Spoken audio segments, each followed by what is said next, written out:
So today we're going to be talking about intermolecular forces. Just to tell you what these are quickly to get started, a lot of you have already gotten to where you can pick this up pretty quickly. You look at the prefix here, and the prefix is inter. Now remember that inter, you can remember this from biology as well. Inter means between two different things. Okay, so international is a good example. International means between two different nations.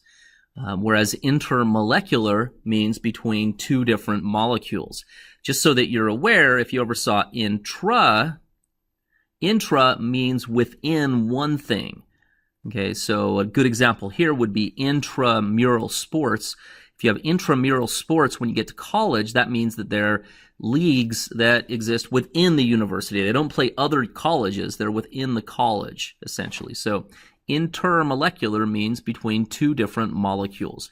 I have a picture here of a school of fish, and the reason I had this is it's a little bit of a decent metaphor for the fact with fish is they have some type of attraction for each other that make them form this big ball shape, whether that's for protection or whatever the cause might be. This is what they have, this tendency to stick together. And intermolecular forces causes the same thing with substances where each of their molecules has a tendency to stick together with other molecules.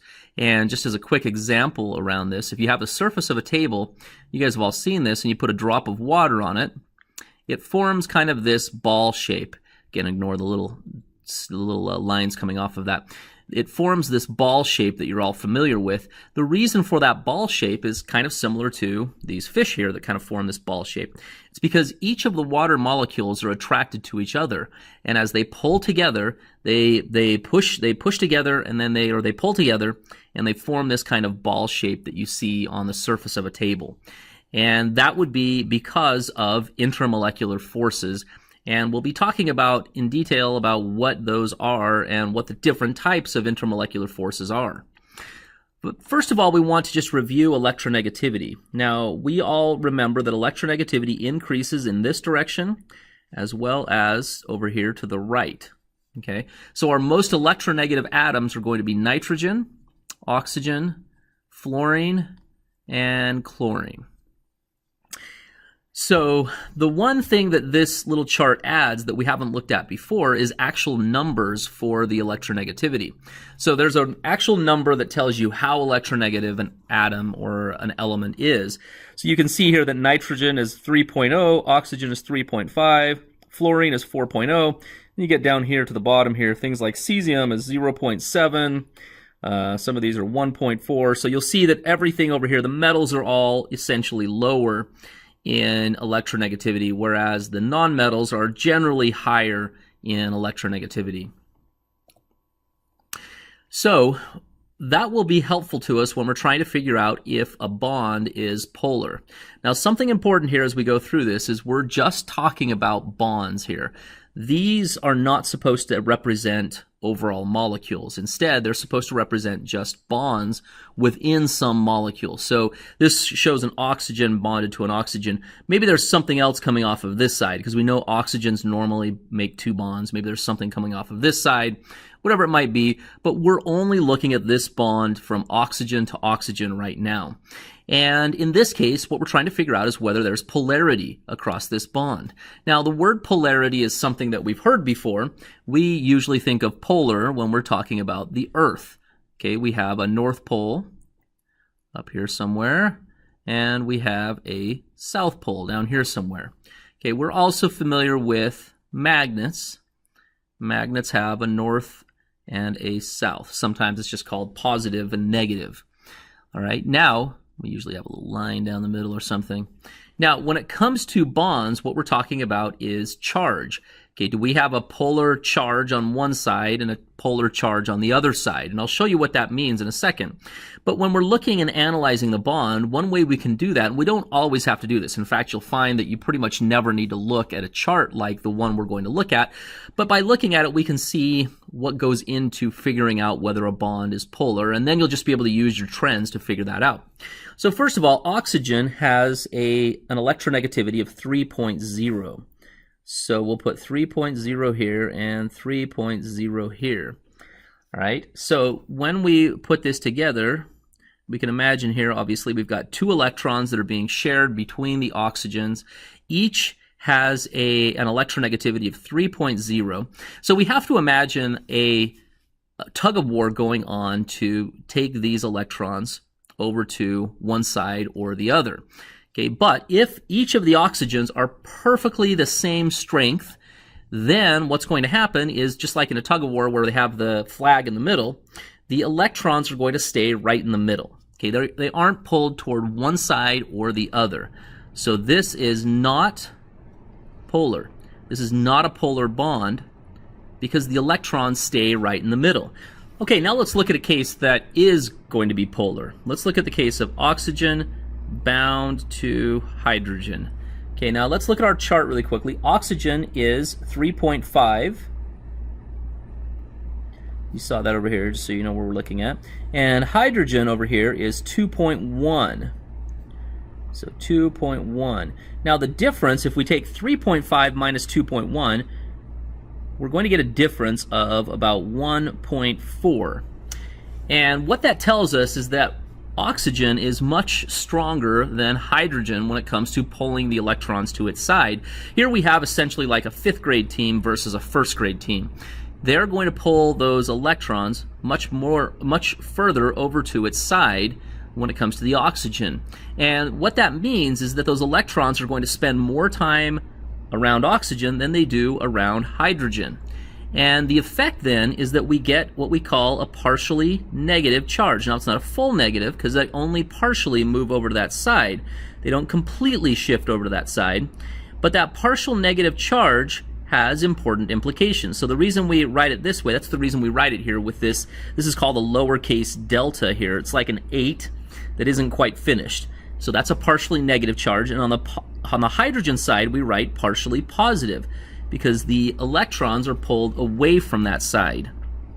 Now we get down here to something carbon bonded to a hydrogen. Okay, so we're going to put it like this. In this case, we have, let's look at what carbon would be. Carbon is a 2.5 and hydrogen is a 2.1. Okay, so our difference between these two is about 0.4. So you can see in this case we still have polarity. Okay, the carbon is a little bit stronger, so it's partially negative, and the hydrogen is partially positive. So we still have polarity, but it's not as strong because the difference is not as significant. This is more like a 2nd grade team versus a 1st grade team. So the electrons are going to be pulled to the side of carbon, but not as substantially.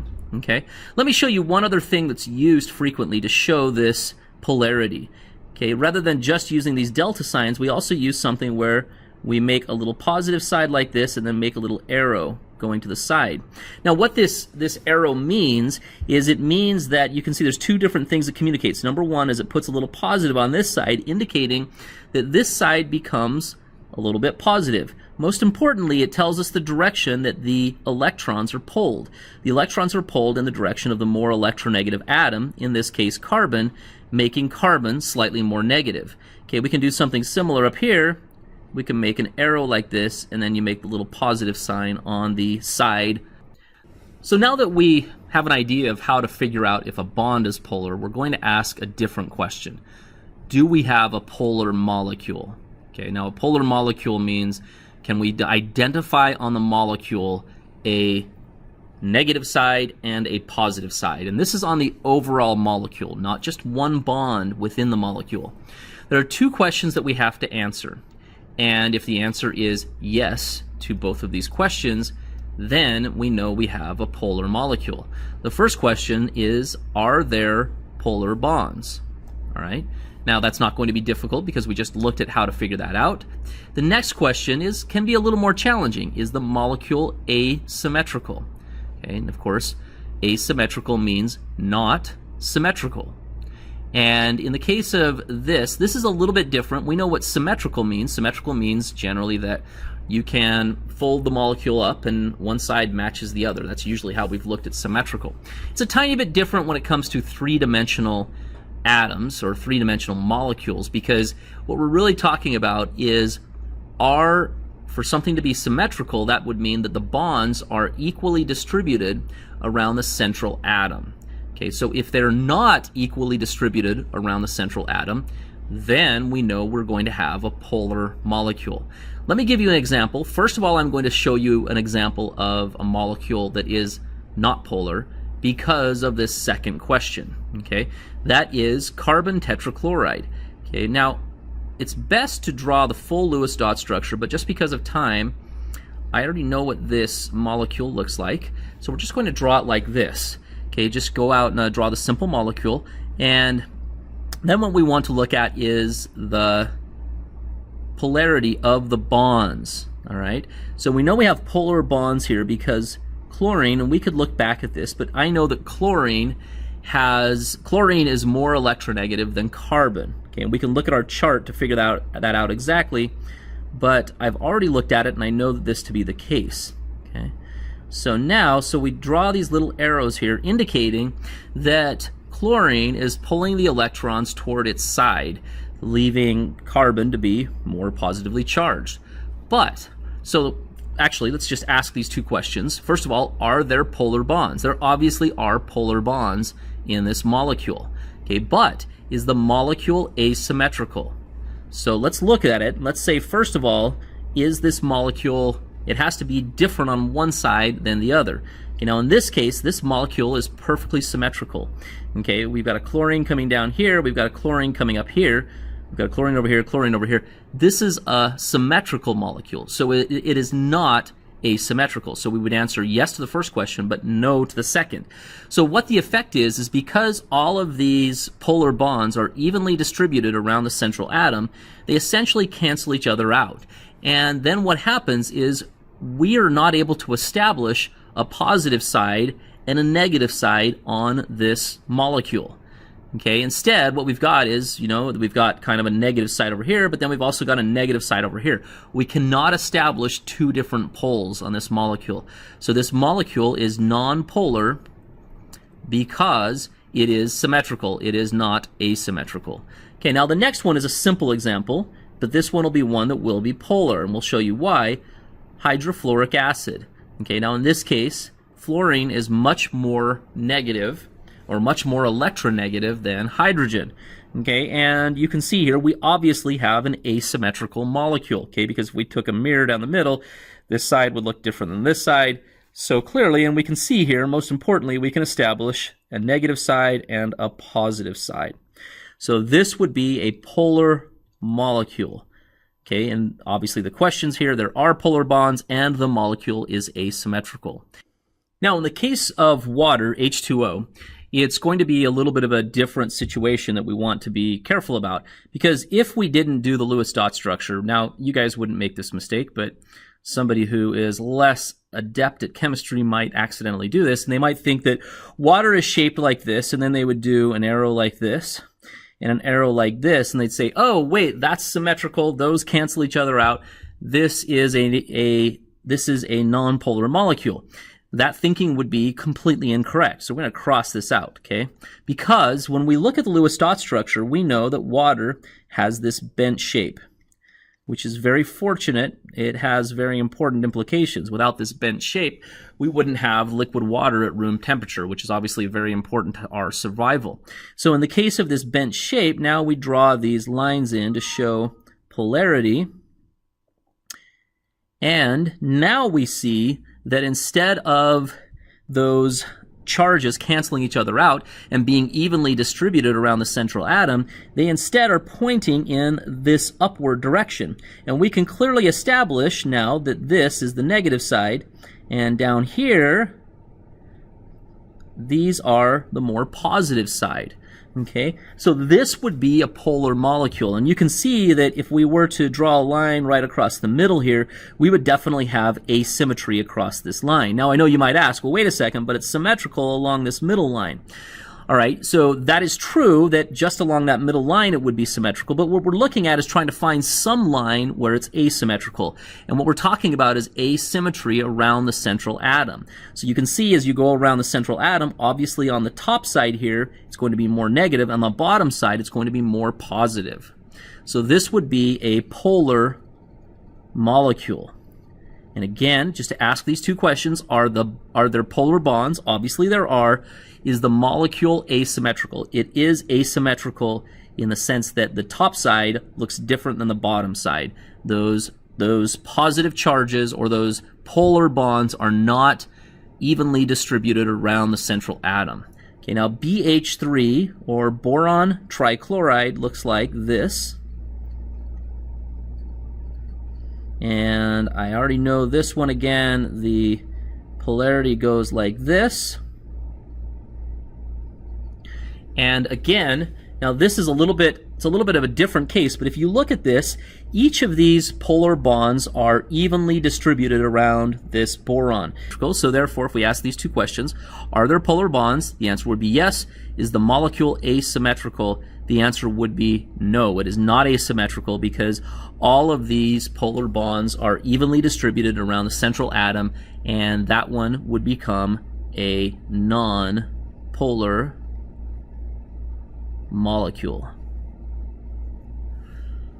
Okay, so now we know what a polar molecule is. Now we're going to get into the intermolecular forces. So again, that's forces between two different molecules. We're going to start with the strongest intermolecular force. These are called hydrogen bonds. Okay, now a hydrogen bond must have, to form a hydrogen bond, the molecule must have a hydrogen bonded to either a nitrogen, oxygen, or fluorine. So there must be a hydrogen bonded to a nitrogen, oxygen, or fluorine in an asymmetrical molecule in order to form hydrogen bonds. Now there's a very easy example of a molecule that forms hydrogen bonds, and that's our very familiar water. And you guys have actually seen this in biology. I think we talked about this a bit in biology. In the case of water, as we just talked about, we have a negative side up here and a positive side down here, because again, we can draw these little lines here. Let's do it on this side, and they go like this. We'll do it right here. So that's telling us that the electrons are being pulled toward the oxygen. So here's what's important though, okay, that's what one molecule looks like, but when it comes to hydrogen bonds, when it comes to intermolecular forces, we're not talking about just one molecule, we're talking about how molecules are attracted to other molecules. So we're going to put another water down here. So this side is negative and this side is positive. All right, and what happens here is you've got this negative side or this negative pole on this molecule, and you've got a positive pole on this other molecule. And then what happens here is, as you know from electrostatic forces, opposites attract. So what we've got here is we can put a little dotted line here telling us that we have an attraction between this oxygen and this hydrogen. All right, so we can do this, we can imagine we've got a whole cup of water. Actually, this would not be a whole cup, but at least a few little molecules of water going together. Now notice I made another dotted line between the hydrogen and the oxygen. This could keep going and going, okay? Dotted line, hydrogen, hydrogen. We could have one upside down. But the point here is that we get these forces between these molecules that pull them together. All right, now this will have some important implications that we'll talk about, but this is an example of a hydrogen bond. Again, these hydrogen bonds only form when we have an H, or a hydrogen, bonded to a nitrogen, oxygen, or fluorine in an asymmetrical molecule, which is exactly what we have with water. We have an asymmetrical molecule, we have a hydrogen bonded to an oxygen. When we have that scenario, then we're going to get intermolecular forces. We're going to get an attraction between the hydrogen of one molecule of water and the oxygen of another molecule of water. Now these are very strong, that's why we have a picture of the Hulk here. These are the strongest intermolecular forces. Again, these are just intermolecular forces, but the strongest type of intermolecular force is the hydrogen bond. Now the next type of intermolecular force, which is the medium type, it's called the dipole-dipole bond. I used Spider-Man for this one because Spider-Man is not quite as strong, I think, as the Hulk is. Maybe you could argue with that, I don't know. But it seems like he's a little less strong, but still pretty strong. And with dipole-dipole, a good example of this might be, because it looks very similar, H2S. Okay, so it's two polar molecules without hydrogen bonds. Okay, now remember, a hydrogen bond had to be a hydrogen bonded to a nitrogen, oxygen, or fluorine. In this case, we have a hydrogen bond bonded to a sulfur. Okay. Now, if we go back and look at our chart, let's just look at this really quickly. We've got to go all the way back here. Sulfur is 2.5 as its electronegativity, and hydrogen is 2.1. So let's get back here. So this would be 2.5. This would be 2.1. So we do have polarity across these bonds. We do have an asymmetrical molecule, so we do have a polar molecule. The only difference with this molecule and water is that the polar bonds are not as dramatically polar, okay? Because 2.5 minus 2.1 is 0.4. So they're not as substantially different from each other. And so the sulfur is not going to pull the electrons over to its side as strongly. So we have a polar bond, but not as polar as in the case of oxygen bound to hydrogen. And so because of that, because we have less strong polarity, then when we have another H2S, the attraction between this, there's still going to be an attraction here, just like in the case of water, but the attraction's not going to be as strong simply because we don't have as much polarity as we have with water. And again, this is called a dipole-dipole bond. The reason we call it dipole-dipole is because dipole means two poles. That means this molecule has two poles, and this molecule also has two poles. So we call it dipole-dipole. Okay, so this is, it's really the exact same idea as a hydrogen bond, because a hydrogen bond, you could also call that dipole-dipole. The only difference is that a hydrogen bond just happens to be a stronger version of a dipole-dipole. It's stronger because the difference in electronegativity in the polar bonds is more significant. Okay, now finally, the weakest intermolecular forces, and of course I have Mr. Peabody for this one, is called dispersion forces. Now dispersion forces, the explanation is going to sound a little bit vague. Okay, it's going to sound a little half-baked, frankly. And it kind of is a situation where a lot of times in chemistry, you might have something that people observe in their experiments, and they have to come up with an explanation for it. And the explanation only sounds kind of like, well, I'm not really sure if that's the exact right explanation. And I kind of look at dispersion forces this way. You'll see the explanation is kind of, just seems like there's more to the story than what they're telling you, and that might be the case. We might discover more about it, or ultimately it might be exactly what they're saying. But what this is when there are forces between nonpolar molecules, then we call these forces dispersion forces. So let's take something like the case of something we call methane. Also, if we use our way of naming that we used before, this would be carbon tetrahydride. And in the case of methane, okay, we have, of course, we have polar bonds, but they all cancel each other out, okay? Because what would be happening here is we would be getting, let me just show you that. So all of these would cancel each other out. This is a non-polar molecule. But experimentally, it's shown that when you have two methane molecules, there is some tiny bit, and it really is a tiny bit, there is some tiny bit of attraction from one molecule to the other. And the source of that attraction obviously confused scientists, so they came up with an explanation for why we get that attraction between these two molecules. Here's what they say, okay? All of these electrons, you can imagine them running around in this molecule. They're sort of going around this, they're sort of going around this. And they said in the process of going around this molecule, they have a tendency to kind of shift back and forth. Okay, so sometimes there might be more electrons on this side, sometimes more on this side. So you create temporary poles.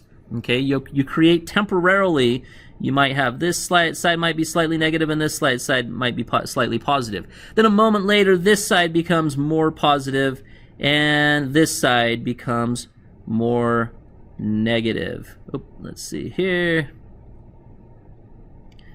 Okay, so they go back and forth is the idea. And so that dance of electrons, as one side becomes more positive, one side becomes more negative, and they go back and forth, that has a tendency to line up with the shifting back and forth of the other molecules.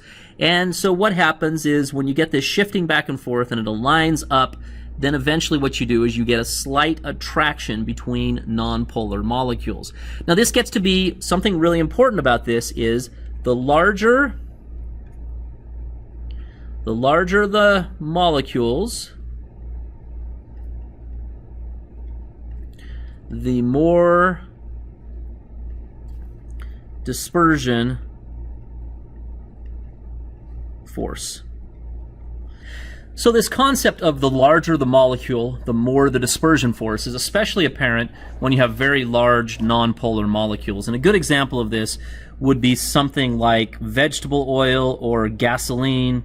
So all of those big oils like that, they have very long, what they call hydrocarbon chains like this. And they are mostly just nonpolar molecules. And this is just an example of how something like an oil might look. It's got this, move this over. It's got this big nonpolar molecule.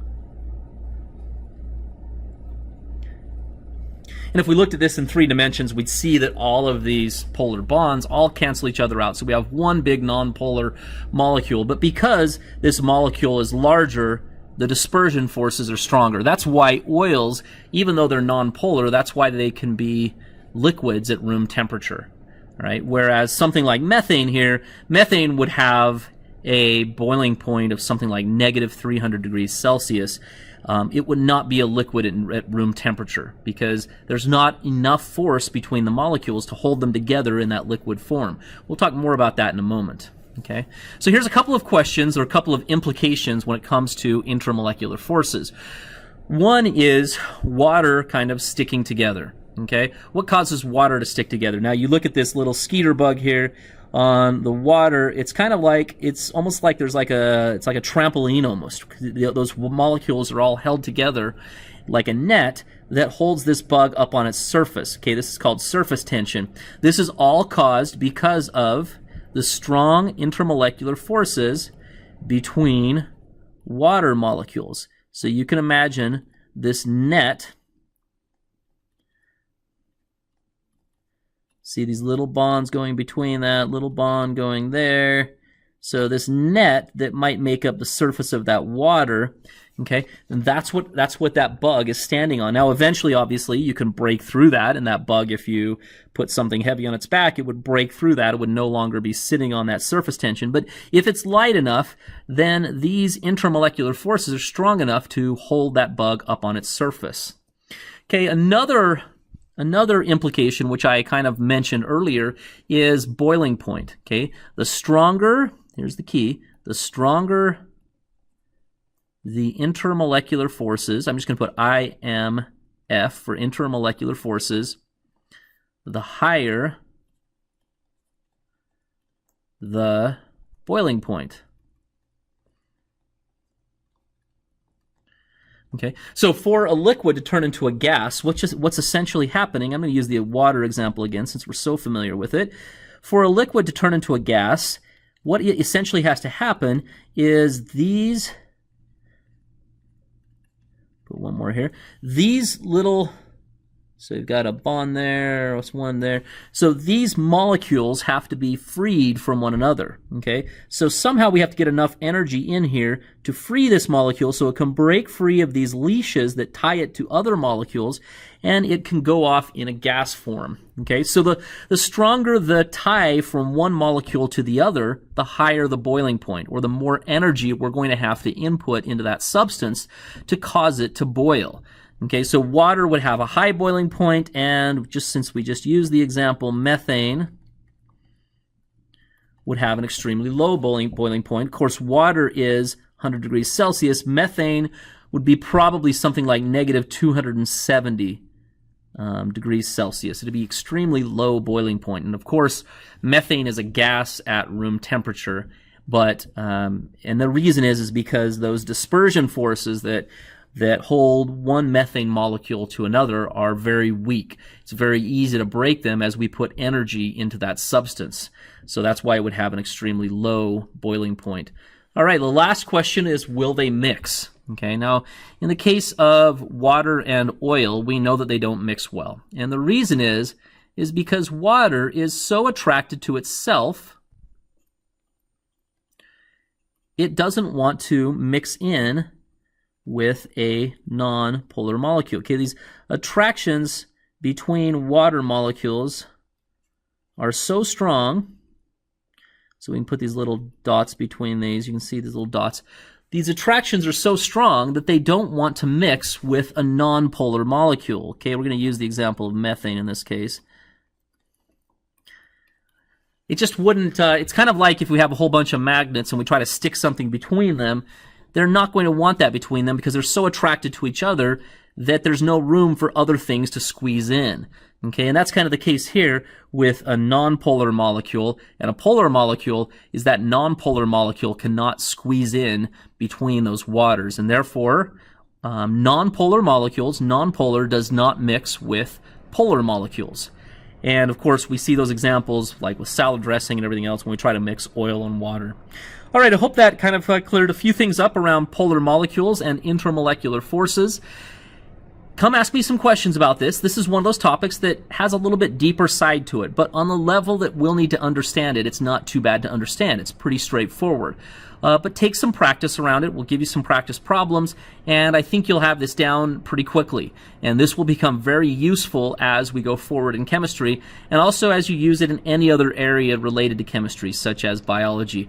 You're going to be using these polar forces and these intramolecular forces all of the time. Thank you.